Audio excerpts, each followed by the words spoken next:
Yo, what's up? Trikeri here.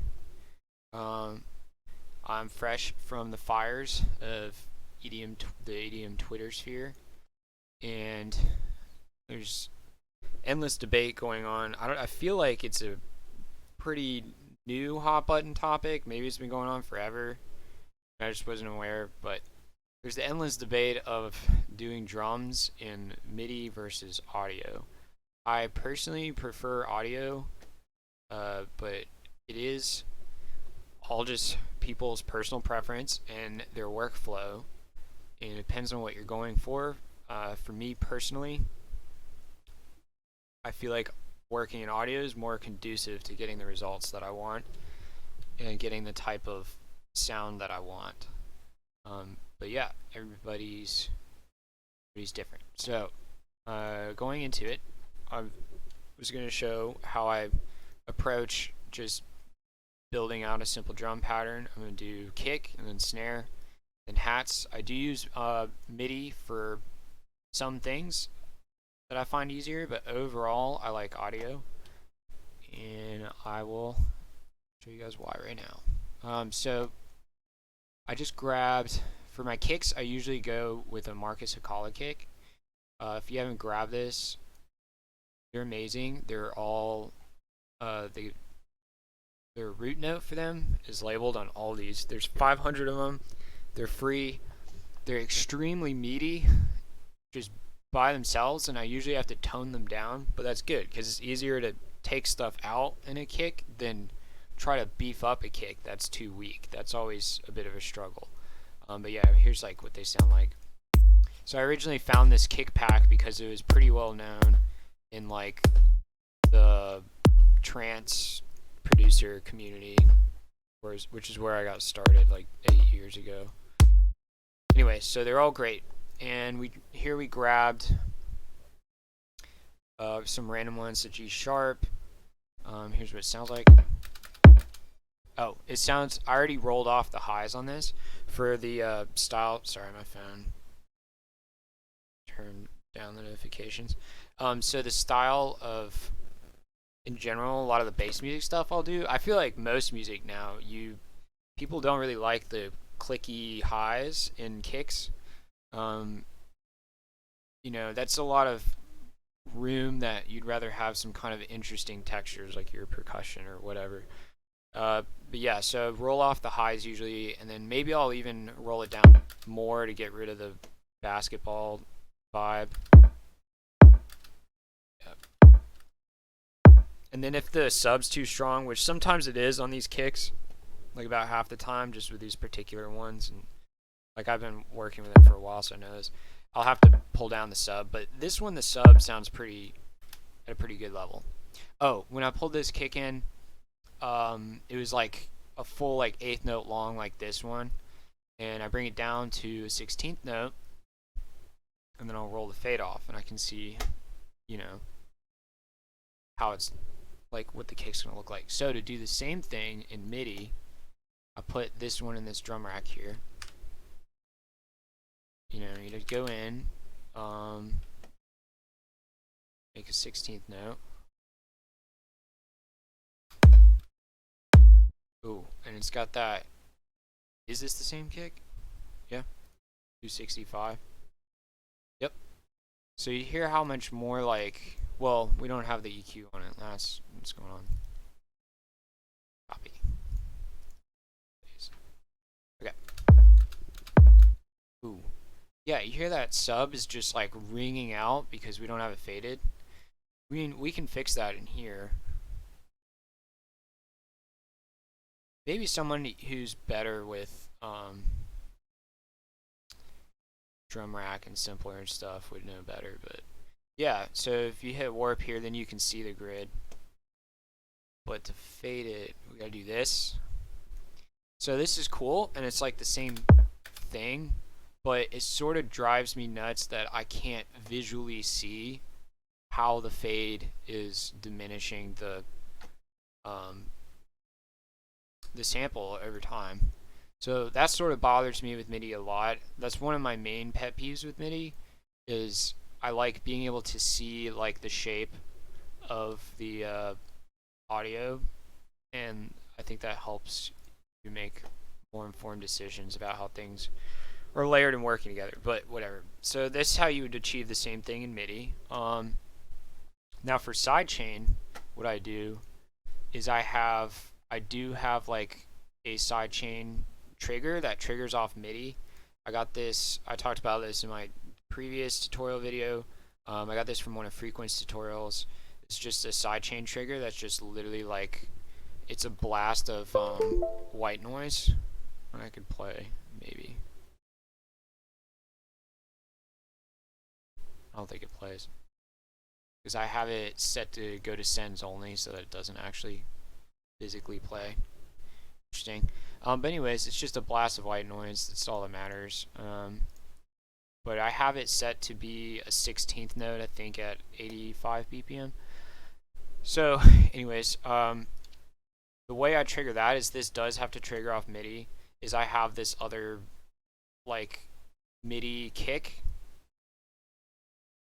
And, well, we could actually just drag this note up here. And this one's silent, but this one sets off my sidechain.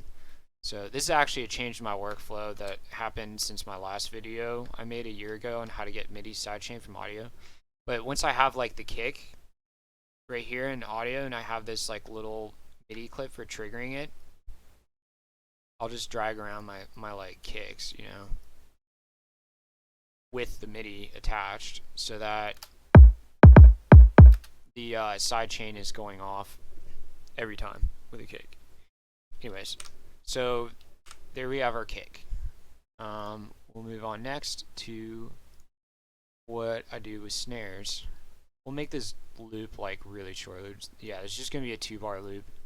Let's get some like, we're gonna just make this super easy for this video, and the snare will be on 2 and the 4. We'll do some like, fucking no, let's do some like triplets.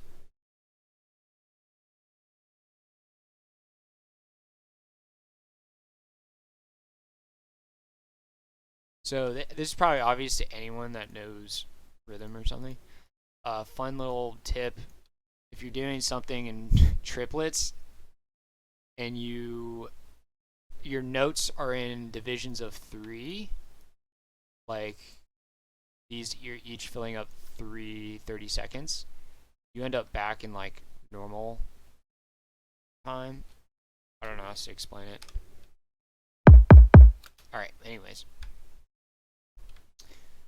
As opposed to being on like even divisions of 2 when you're in triplet mode. I'm sure there's a much more technical way of explaining that than what I said, but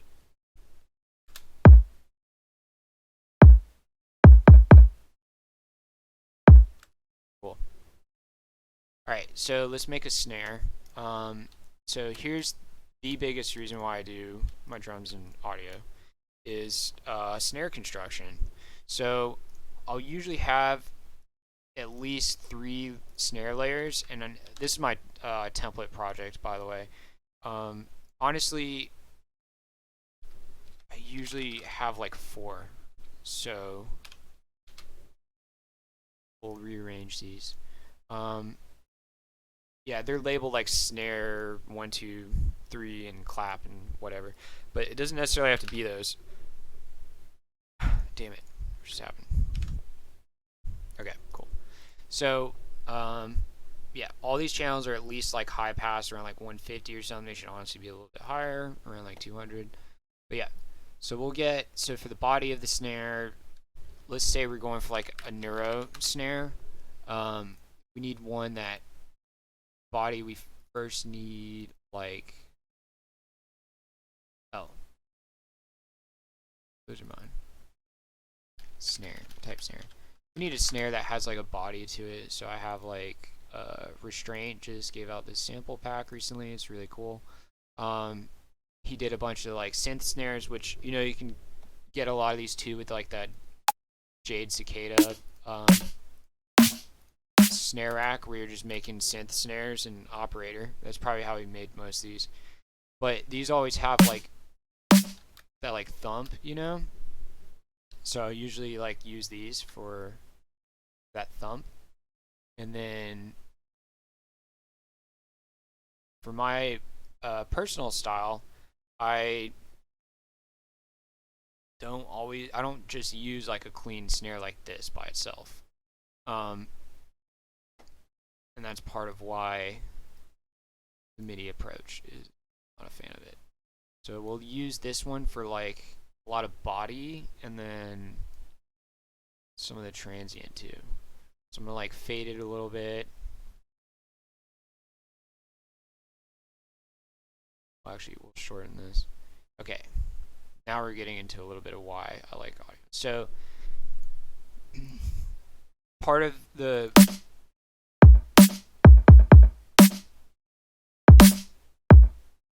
cool. All right, so part of why I like audio is, again, we're doing all this, we're just messing with the fades manually. I will fade within a 2-bar pattern or a 4-bar pattern. I will fade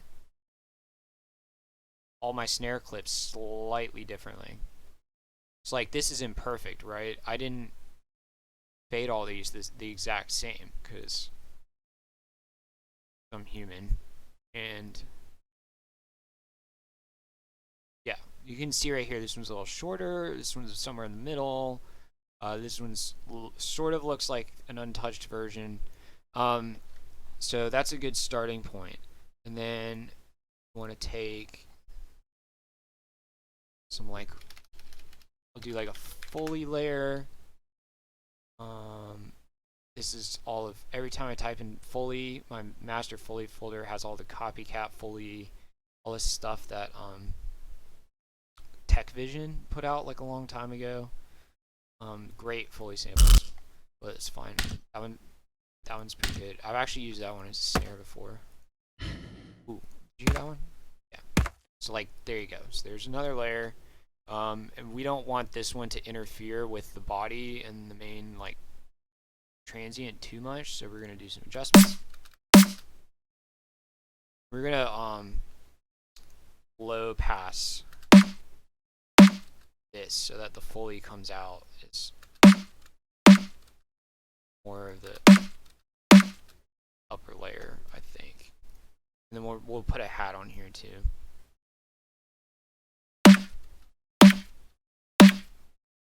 So if we're pitching up the Foley to get, we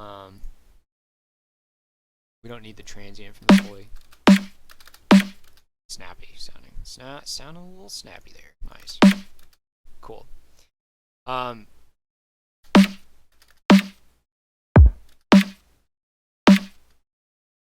Dope. Okay, and then we'll bring this guy over here and over here. So now what I'll do too, again, we're just looking within the scope of a 2-bar loop, come down to like, oh, we're still in triplet grid, my bad, let's get out. I'll come down to like the 128th note level here. Well, I don't want to get into this too much, let's just grab more layers. Or more layers.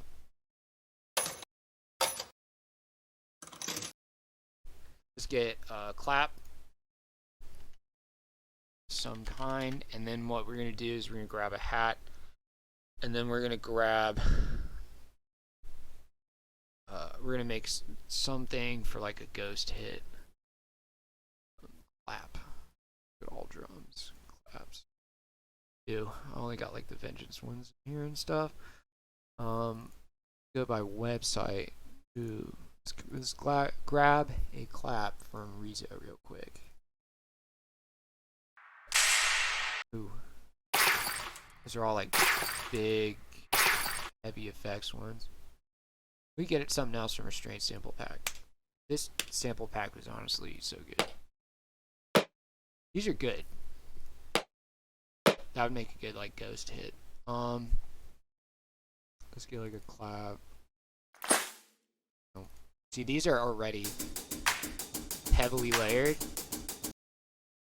We want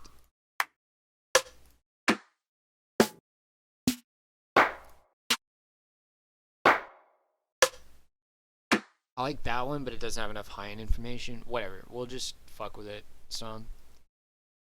So, here we go.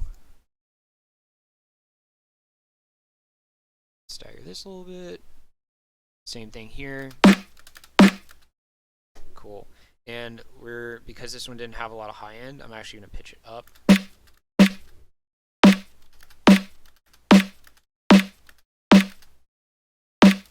Cool. And then we'll grab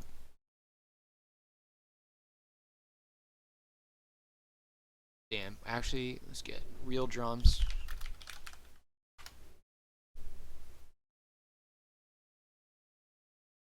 Claps. Okay, these are much better.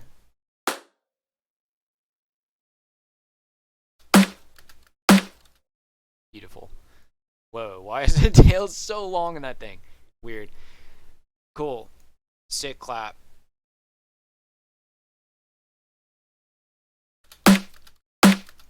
Alright, now it's sounding like something kind of interesting.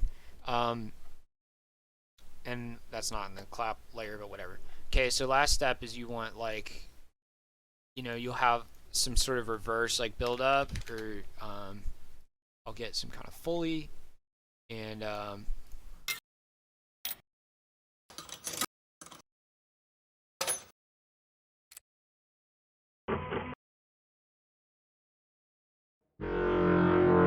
press.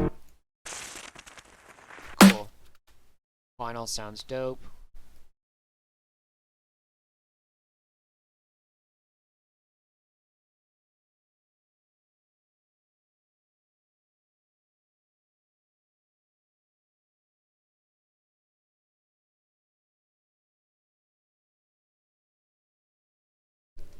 Whoa, this video is going on a little bit long. Sorry about that. Cool. So we got that like big build up there. Usually you only want to do that, like maybe we'll do that on the 4th here.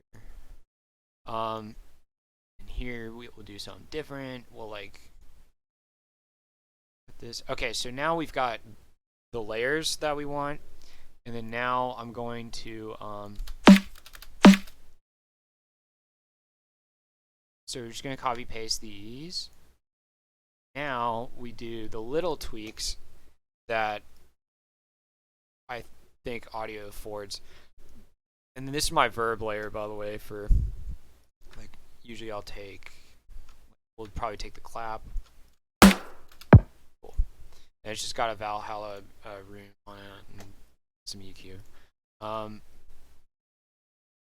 else? Is our EQ looking good? This one probably can have some more high passing. This one doesn't have any EQ.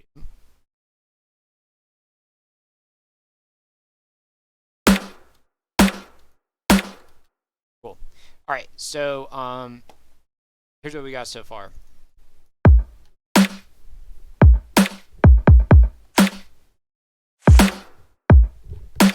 We don't need that triplet. It's a little intense.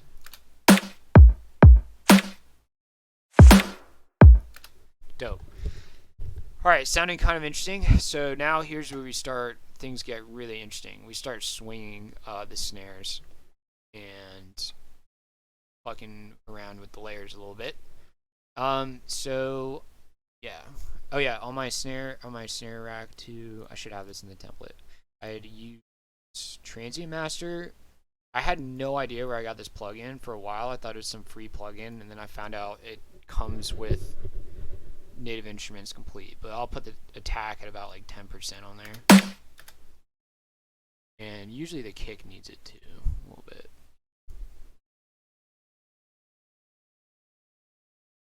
Dope. Alright. So now we've got this snare and it's hitting every 2 and 4. But that's boring. At least in my opinion. So what we need to do is start swing this.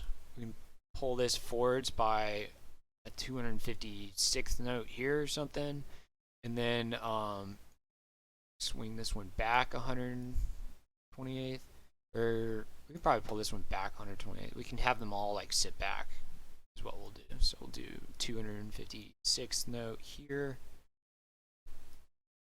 On. Dope. And then we'll leave the last one on time. So that's fun. next, what we do is leave this guy alone because it's the first snare. So we want it to be not as like mushy. We want it to be very sharp and on point. But like this one, we pulled it back 128th. We'll slide the clap forwards a little bit, and then we'll take like this. Let's see. And after we're done sliding the timings around a little bit, and then this one maybe we'll just fade out the transient on this clap. Leave like the transient in for the body of the snare. Shorten that fade a little bit more, and have some more of that there. But then stagger this. And this one we want it to be big and like mostly on time. I don't think we need the transient and the reverb layer. Right. So this one we're gonna leave alone like that. We're gonna listen to it now, and then we're gonna go back through, and I'm gonna do some slight detuning changes to the different layers.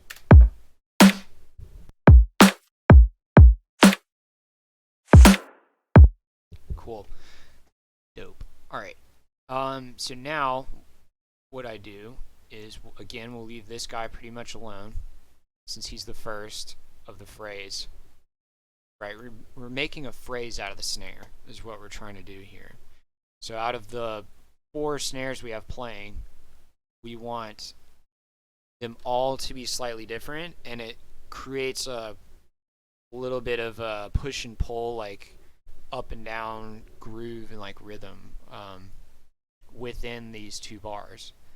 Sometimes I'll sit around, I'll tweak 4 bars worth of snares a little bit. But yeah, so what we're going to do next is we don't want to touch the body because this guy's the meat of the snare. So we don't want to fuck with the detuning on him too much. Instead, we want to like mess with some of the other components. So like here, let's try like tune this up. Like 2 more semitones. Let's maybe detune this guy by like 15. Let's give him like a little less volume by 2 decibels on this layer, right?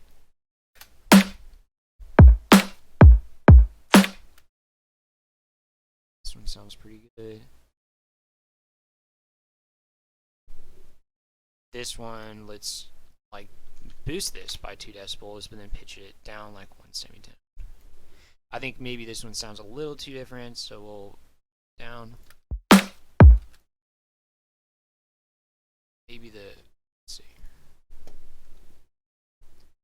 Alright, let's check out the groove.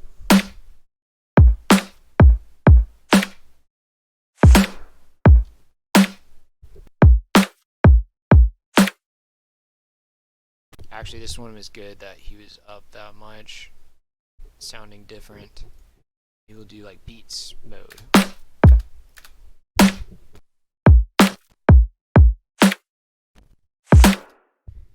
Okay, I think this third one can be a little bit different. Maybe we will take the body. You know, there's no rules, and turn it up a quarter of a semitone, so 25 cents in the detuning.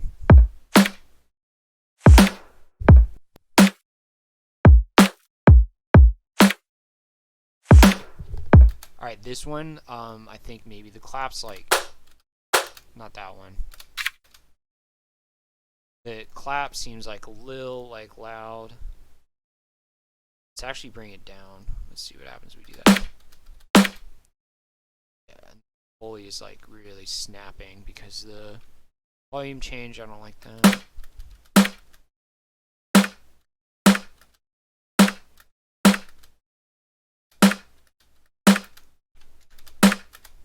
Okay, let's try that. See how that sounds. Maybe it sounds too different.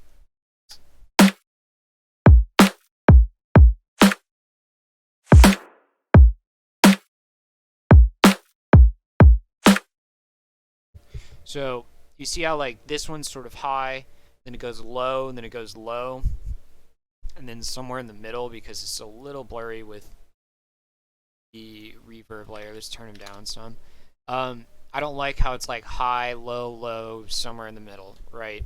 That's I don't like that groove. I wanted to go more just up and down.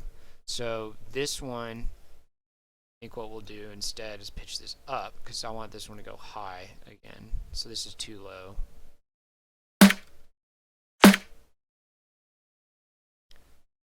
This guy will rein the detuning back in.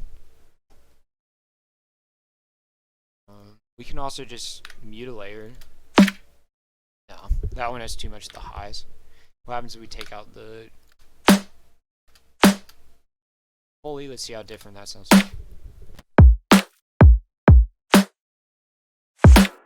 Cool.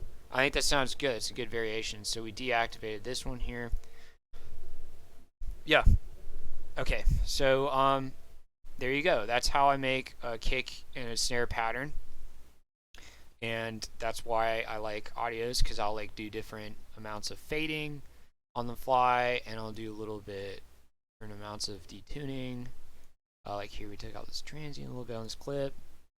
Yeah, and then shift the notes around some. Now, the one issue for sure is the sidechain MIDI for my snares is a little bit of a nightmare for this. I have a shortcut for it that I could do, or I go in and I have to manually. So we moved this one. This is why in my template project my sidechain is already swung on the snares, because I just like swinging snares. So that one's not lined up. That one's lined up.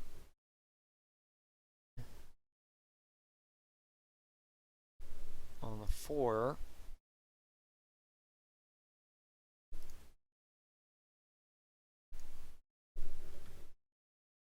cool.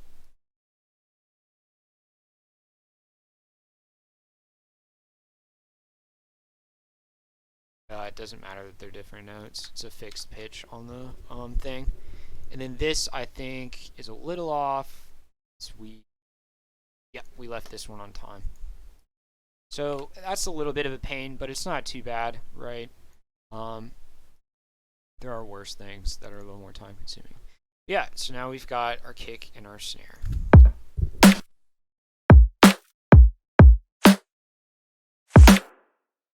Cool. Yo, what up? I decided to cut the video because it was already half an hour long, just going over the kick and the snare. There's not too much going on with hats anyways. I was just showing that it's the same principles apply. Basically, so to sum up why I think audio is advantageous is visually you can see everything that's going on, right? And if you have all these slight adjustments and variations to fades and the timing on these pieces and you know, like how they're aligned with one another, that I find that to be very helpful instead of looking at a stack MIDI notes, right? The other thing that I think is helpful with this general technique is all those different amounts of detuning that we did with snare layers and stuff. The way you would have to do that in MIDI is you either go in, you automate some detuning on every note, which is annoying to look at, or you duplicate that snare layer in the drum rack and then detune it and have like 2 different notes that you can go between playing, right? But we have 4 like different variations on this layer here. So this would be 4 different notes in the drum rack if I wanted to preserve the original one and not deal with automation. So yeah, that's essentially why. Now you could just, you know, like bounce these snares out and have them as one note. But if you want to do different 4 or 8 bar phrases later on in the song, then you would need all these original layers, right? And when I want to do like a totally different snare for a different section in the middle of the track, I'll go through and keep pieces and parts of the original layers and bring in different ones as layers, so it still has the same DNA as the snare that's going on throughout the rest of the track. Anyways, I hope that this helps demonstrate my point. We've got these hats here. Let's go ahead and let's just throw some basses on this just to end the video on a cool note. Ooh, that is really harsh. It's got this clicking in the beginning. Yeah, let's throw a bass on here. So these hats, we did a swing pattern manually. I just went through and like changed the volume and the timing on a bunch of them. Yeah. All right. We're gonna just drag in a bass, just end this on a cool note, so it's not boring. Let's go to like my recent basses from April.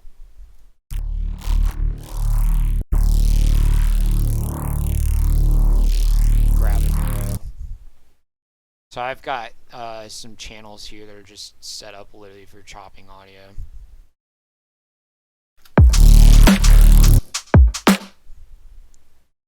Cool.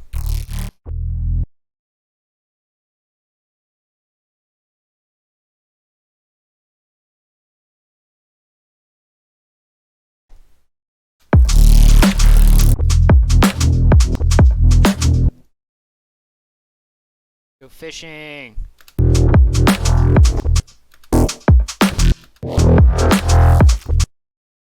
Dope.